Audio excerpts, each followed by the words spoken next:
Hello, America. Welcome to Common Sense. I'm Wendy Bell. Remember when Elon Musk sent out that government-wide email asking all of the federal workers to list just 5 things they'd done that week? Like, no biggie. They had 48 hours to respond. Anybody who did not was considered a presumed resignation, right? And the left went crazy. The Associated Press called Musk's ask for proof of productivity an extraordinary request. Really? Detailing just 5 things that you've accomplished as a federal worker is extraordinary. Like, how nice to see the Trump administration taking Elon's proof of productivity seriously, because they got way more than just 5 things done this week.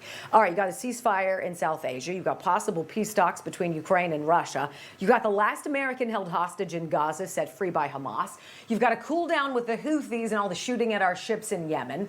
A trade deal with the UK, 90-day tariff pause with China, a 50-cent drop in gas prices from a year ago, drug prices poised to drop by as much as 90%.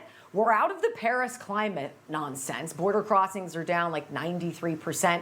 And NPR and PBS aren't getting any more of our money. Neither's Harvard or Penn or the state of Maine. Other than that, if I wasn't such a serious broadcasting professional, I'd call that winning. Just not according to the left, right? We're going to talk about it. Let's meet today's panel. Some of my favorite fellow talk radio hosts from across America and some who've never been here before. Hi, Mark Kaye. Mark Kaye hosts the Mark Kaye Saves the Republic podcast out of Jacksonville, Florida. So great to have you. Thank you. Thank you. Jennifer Kelly hosts All American Radio on AM 970, The Answer, out of New York City and New Jersey. And Chris Arps co-hosts the Tim Jones and Chris Arps show on News Talk St. Louis, 101.9 and 94.1 FM. Great to have you all. You know, the media this week howled over President Trump granting refugee status to 69 South African farmers and their families whose land is being confiscated and who fear for their lives. Thousands of white South African farmers have been murdered since the late 1990s in what some people call a white genocide, aimed to drive whites out of South Africa. So President Trump granted these farmers, their families, fast-tracked citizenship, and the left totally went bananas. So, Chris, I want to bring in you here. Is Trump being hypocritical here, as they suggest? We're deporting illegals from the Congo, but welcoming these folks. What do you think to that? Look, I think everything that President Trump does, it always has a underlying thing underneath it, and I think that's the case here. Look, the timing of this is probably bad. I think a lot of critics could say this is hypocritical, but if you look at South Africa over the last few years, they have done some things that have been anti-U.S., anti-world peace. They held joint military exercises with Russia and China on the first-year anniversary of Russia invading Ukraine. They've been very vocal critics of the Israelis and their war against the Palestinians. And they've been very sympathetic to the BRIC countries, Brazil, Russia, India, and China, which are trying to supplant the United States as the world economic power. So I think more than anything, Trump likes to stick his eye into his critics, and of course the left is going to go bananas over this, but I think this is also a stick in the eye of South Africa. If you hear the South African president, he was very upset about this when he was asked about it. Right. It's so frustrating that everything seems to devolve to race, always race. And Jennifer, former Maryland Congresswoman Donna Edwards accused President Trump of racism for granting refugee status to these Afrikaners who are victims of genocide. Here she is on MSNBC. In my view, what makes it different is that they are white South Africans. The president, in my view, has not hidden his racism behind a bushel. Right. She says the president's actions show disrespect and disdain for people of color. The president says he just wants to stop people from dying. Jen, what do you think? Well, that's right. And if you look at leaders like Nelson Mandela, they have forgiven these sins of the Afrikaners, some 30 years ago. Look, I suspect the latter part of what the fellow host here said is probably true. He's trying to stick it to the government of South Africa saying, look, I can trump you, no pun intended. And look, this is 60 some individuals. This is a far cry from the 10.2 million illegal migrants and quote unquote refugees who came in under the Biden administration. So, taking on 60 some folks who are likely to come here, contribute to society, not be shoplifting in lower Manhattan here. These are people who are going to contribute to society, not the 10.2 million who came here for free hotel rooms, debit cards, thanks to Mayor Adams, and so much more.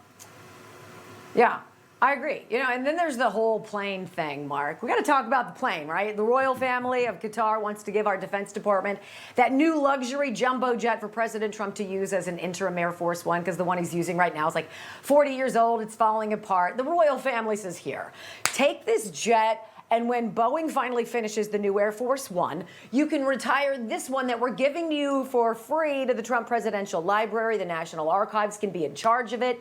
Is President Trump conflicted by accepting this gift on behalf of the American people, Mark Kay? Show me one elected Democrat that would say no to a luxury Qatar airline with mother of pearl inlaid tray tables and gold-plated everything. Show me just one. And yes, President Donald Trump is conflicted. But again, this is not a gift to President Donald Trump. That's the old switcheroo. Right. This is a gift to the United States of America. And last time I checked, the United States of America is both Democrats and Republicans. It's a gift to the Defense Department. And let's be honest, if Boeing hadn't dragged their feet and if they had the new Air Force One ready to go, and if they weren't behind schedule and over budget, Donald Trump wouldn't have to settle for the used luxury Sultan airliner from Qatar Airways. Right. However, I will say this, Donald Trump is an amazing salesman because he's been railing about Boeing being slow and overpriced for weeks, and then he walked right into Qatar and sold them $100 billion worth of Boeing aircraft. That takes something, man. That's a real skill. 100%. That's an absolute skill. And I ask this, about this so-called conflict question, Chris, because the media are going nuts over the plane. And I want you to listen to a reporter ask the president about it. He's signing that historic prescription drug executive order, like super bad timing, bad question, and he called her out for it. Check it out. Mr. President, what do you say to people who view that luxury jet as a personal gift to you? Why not leave it behind? You're ABC fake news, right? Why not? It's only ABC. Well, a few of you would. Let me tell you, you should be embarrassed asking that question. They're giving us a free jet. I could say, no, don't give us. I want to pay you $1 billion or 400 million or whatever it is. Or I could say, thank you very much. Chris, I see this as a taxpayer. We're not paying for it. The media sees it as a grift. So where are you on the line?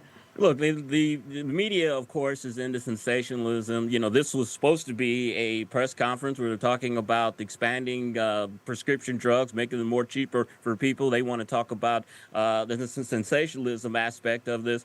Look, I have to say on the surface, it does not look well. I mean, you've got Ben Shapiro, you've got Mark Levin, and Laura Loomer. When you lose Laura Loomer, which said she'd take a bullet for the president, but this is not a good idea. And I also look at this plane, too. There are security concerns regarding having to outfit it when looking for bugs and all that. And it may be just more cost efficient to wait on Boeing's planes instead of trying to retrofit this one and take it apart and put it back together. It may be cheaper waiting on the Boeing planes. You're so much more practical than I am. I'm like, this is such a dumb conversation. It's so dumb. But we got to talk about it. Okay, guys, hang tight because money actually has to be tight these days because our friends in the fake news are racing to publish their tell-all books about Joe Biden's cognitive and physical collapse that they really, really wanted to tell us about during his presidency, but didn't. Don't go anywhere. You do not hate the media enough, but you might after this next segment of Common Sense.